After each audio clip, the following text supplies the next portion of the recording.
Fala galera, boa tarde, tudo jóia? Tudo bem com vocês? Eu estou passando aqui para deixar um recado especial para a galera que enfrentou no dia 5 de junho a segunda fase da prova de delegado da Polícia Civil aqui do estado do Rio de Janeiro. Vocês bem sabem que foram 4 questões de direito civil na prova discursiva e quero comentar com vocês cada uma dessas questões aqui. E segundo a banca, o que deveria ser abordado e de que maneira poderíamos aproveitar melhor o conhecimento e angariar mais pontos aí. Vamos então às questões, galera. Na primeira delas, nós temos a seguinte indagação feita pela banca examinadora. Devido ao avanço de uma pandemia, o prefeito de determinado município resolveu editar um decreto tornando obrigatória a vacinação contra a Covid-19 para todos os servidores municipais, com sanções àqueles que se recusarem à vacina.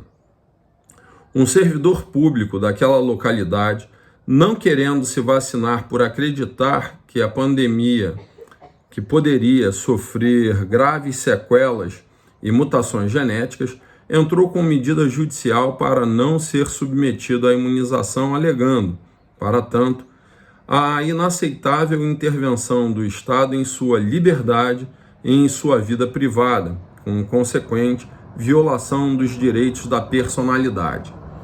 Galera, a questão evidentemente permeia o disposto no artigo 15 do Código Civil, que trata do direito da personalidade, em especial daquela pessoa que se recusa a se submeter à intervenção médica ou cirúrgica que a expõe a risco de morte ou risco à sua própria vida. O Código Civil, nesse direito tão importante que é o direito da personalidade, prestigiou a escolha dessa pessoa. E a jurisprudência, tanto no âmbito do STJ como dos diversos tribunais, ela vem se posicionando nesse sentido e também a doutrina. Chamo a atenção de vocês para 2 enunciados que poderiam ser até mencionados nessa questão se o candidato os tivesse, ou tivesse conhecimento, que são os enunciados 403 e 533 do Conselho de Justiça Federal. Nesses 2 enunciados, há um privilégio a esse exercício da liberdade de escolha da pessoa, da autonomia da vontade da pessoa, desde que feita de forma orientada, consciente, voluntária, sem qualquer tipo de representação ou assistência que se faça necessária. Então tem que ser uma decisão pessoal manifestada por essa pessoa em plena capacidade para os atos da vida civil. Se assim for, há de ser respeitada essa autonomia da vontade da pessoa. O que acontece aqui é que esse direito à liberdade, segundo a própria jurisprudência do Supremo Tribunal Federal, e eu trago para vocês o número de um agravo em recurso extraordinário, que é 1.267.879. Agravo no recurso especial, 1.267.879. Vou repetir, 1.267.879.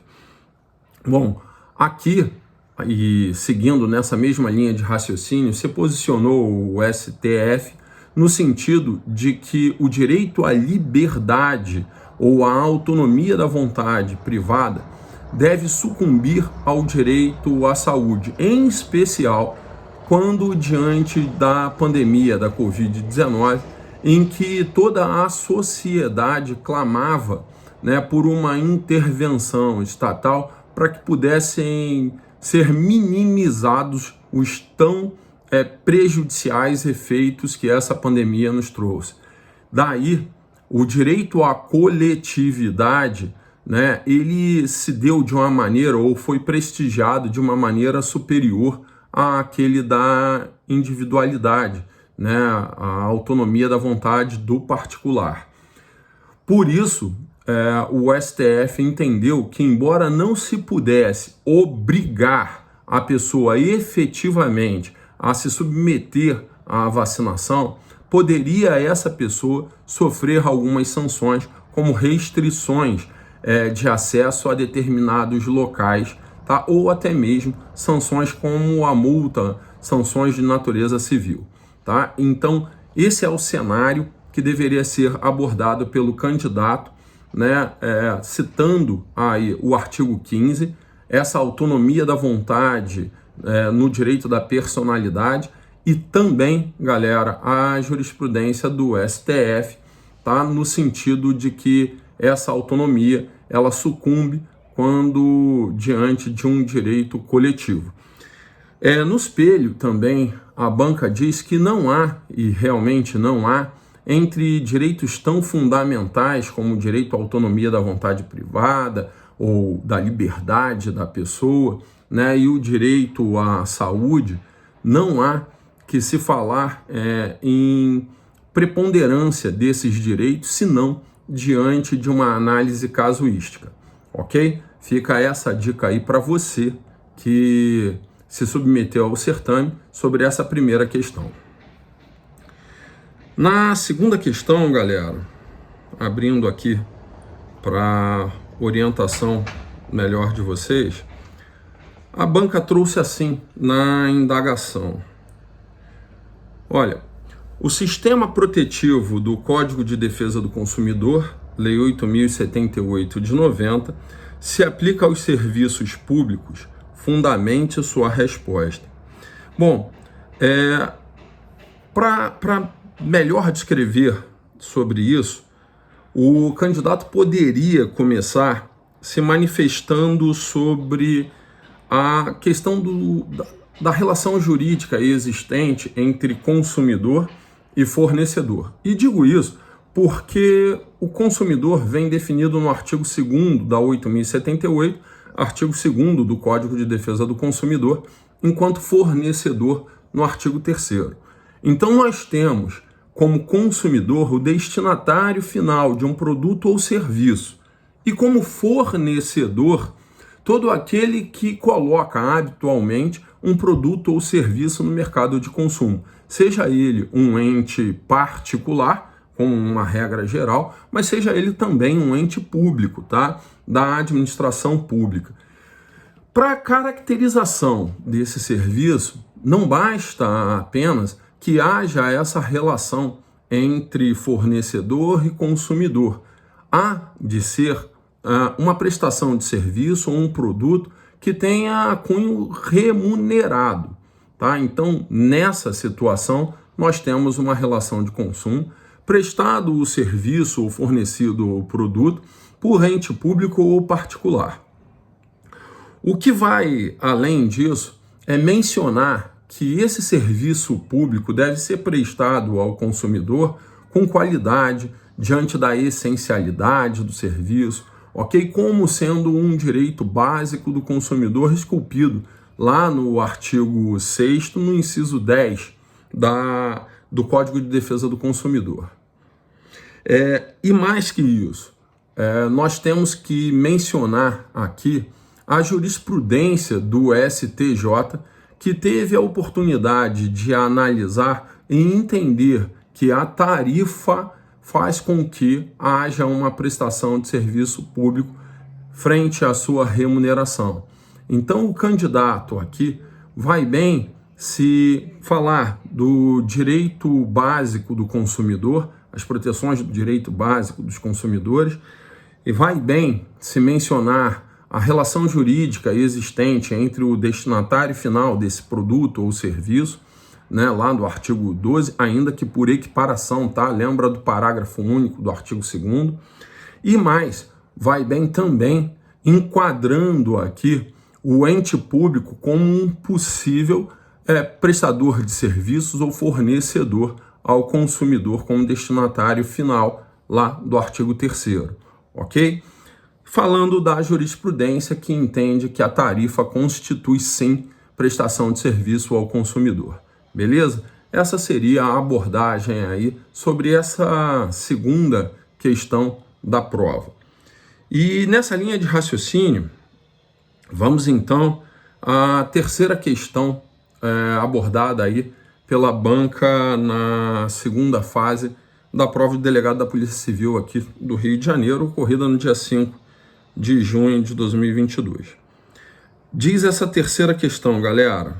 Olha, Antônio comprometeu-se a construir em 30 dias um muro divisório entre sua propriedade e o imóvel do seu vizinho João, a fim de conter águas das chuvas e impedir a fuga de animais domésticos de João para o terreno ao lado.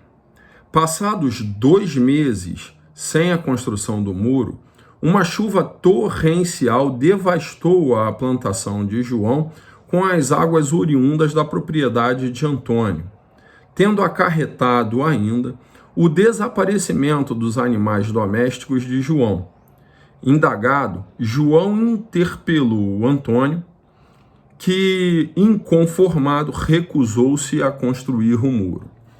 Bom, galera, primeiro eu tenho que apontar aqui uma certa discordância com o espelho dado pela banca examinadora, tá? Então acho que nessa questão terceira você tem sim um argumento de recurso importante. O que acontece é o seguinte: a banca no espelho de correção da prova, ela fez referência ao inadimplemento da obrigação de fazer não personalíssima, lá do artigo 249 e seu parágrafo único, aliás, um artigo que eu cansei de mencionar em sala de aula, tá?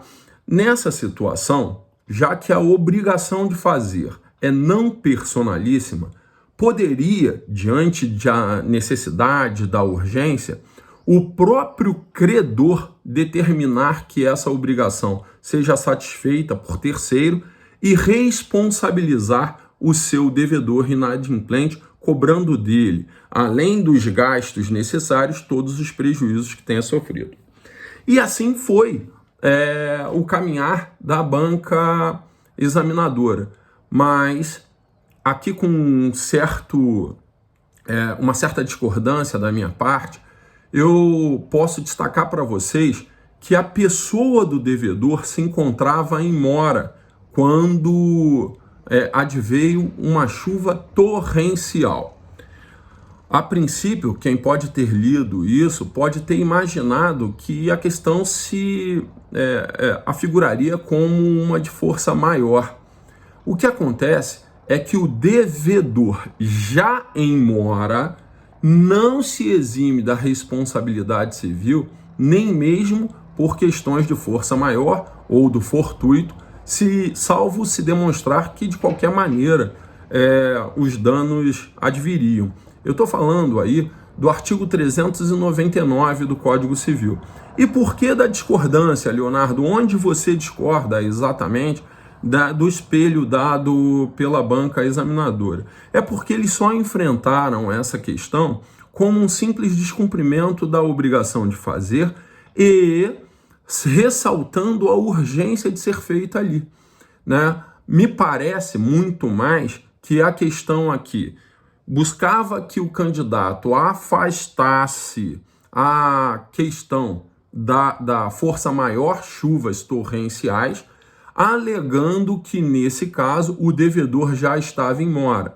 E como já houve perda para a plantação e também dos animais domésticos de João, me parece que caberia impor a responsabilidade civil pelo inadimplemento do João, ok? Então fica essa dica para você. Além de falar da obrigação de fazer, do caráter não personalíssimo, da possibilidade de ser feita por terceiros nos casos de urgência, teríamos que falar ainda da indenização do devedor que se encontra em mora na obrigação de fazer.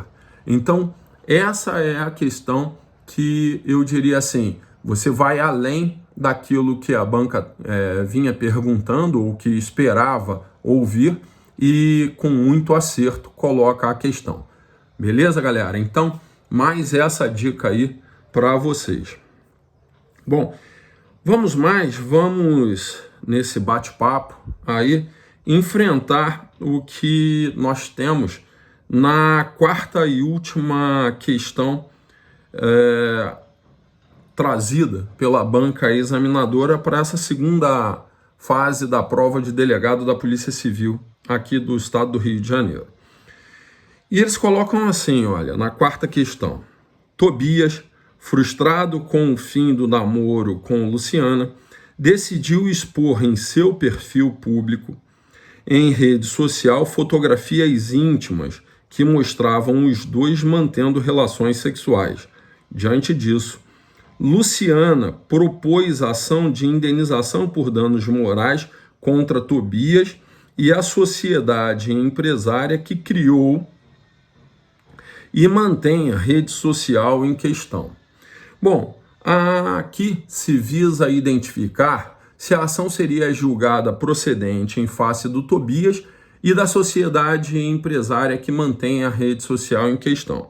Essa pergunta, ela necessitava que o candidato mencionasse o Marco Civil da Internet, a Lei 12.965 de 2014. Tá? Em especial, posso dizer, os artigos 18, 19, o artigo 21 dessa lei. Por quê? Porque o Marco Civil da Internet, ele traz que o provedor de acesso à internet ou de aplicações, ele não tem uma responsabilidade civil, pelo menos não primária, né, não direta. Tá? O Marco Civil da Internet até prevê uma forma de responsabilidade civil subsidiária. E assim o fez, entendendo que haveria, na verdade, uma forma de censura se você ficar punindo o provedor de acesso à internet ou o provedor de aplicações. Quem haveria de ser responsável direto é aquela pessoa que é diretamente ligada ao seu conteúdo, quem fez a colocação, então, daquele conteúdo na internet, no caso da questão aqui, Tobias. Então, Tobias, esse sim, teria responsabilidade civil direta por ter colocado ali, mediante a demonstração de sua culpa. Estamos aqui diante de uma hipótese de responsabilidade civil subjetiva, então há de ser demonstrado que ele foi quem praticou tal conduta com culpa, lato sensu, tá? E por isso teria causado um ato ilícito e por esse ato ilícito respondido nas formas do artigo 186 com o artigo 927. Agora, a banca examinadora caminha bem ao pretender que você explore também o conhecimento do Marco Civil da Internet, da 12.965 de 2014, nesses artigos aí, né, no artigo 18 e seguintes da lei, e mais que isso, né, era muito importante, eu diria assim, vital, falar do tema no 987, que está para ser julgado no âmbito do STF e que busca discutir a constitucionalidade do artigo 19 da lei. Isso porque sabemos bem que tais violações, elas acabam sendo tratadas de um modo geral como responsabilidade objetiva daquele que corre o risco do empreendimento. Então, o provedor de aplicações e o provedor de acesso à internet tem isso como seu negócio. E como seu negócio basta você analisar ali o artigo 931 do Código Civil, ele estaria sujeito a uma responsabilidade civil objetiva. O que acontece é que nós temos lei específica, que é o Marco Civil da Internet. E essa lei específica, então, traz o artigo 19. A questão da constitucionalidade aí é da necessidade para que haja responsabilidade civil desse provedor de acesso ou desse provedor de aplicações, dele ser previamente notificado para a exclusão do conteúdo. É o que traz o artigo 19. Ok. Diante disso, O tema foi proposto, o tema 987 lá no STF, e ainda não tem uma posição dominante. O candidato deveria também abordar essa questão. Galera, eu, muito sinceramente, e os colegas, professores do curso Guilhoche, nos sentimos realmente realizados com o resultado da prova da maioria dos alunos. Sentimos que o conteúdo foi muito bem abordado em sala de aula, tá? E torcemos muito por vocês. Se você está brigando aí por mais um pontinho, né, pela sua classificação, pega essas dicas, sintetiza teu recurso, trabalha isso aí para alcançar o seu objetivo. Mas olha só, se você também está nos ouvindo e não foi dessa vez, não desanima não, tá? É estudar até passar. Esse é o lema do professor Guilhoche, e isso é passado lá no curso com muita força no coração, é o que a gente quer para vocês. Então não deixa o desânimo te atingir, continua se preparando, que a aprovação é consequência disso tudo. Tenho certeza, confio em vocês, tá bom? Um beijo no seu coração, fiquem bem. Valeu, galera, beijão!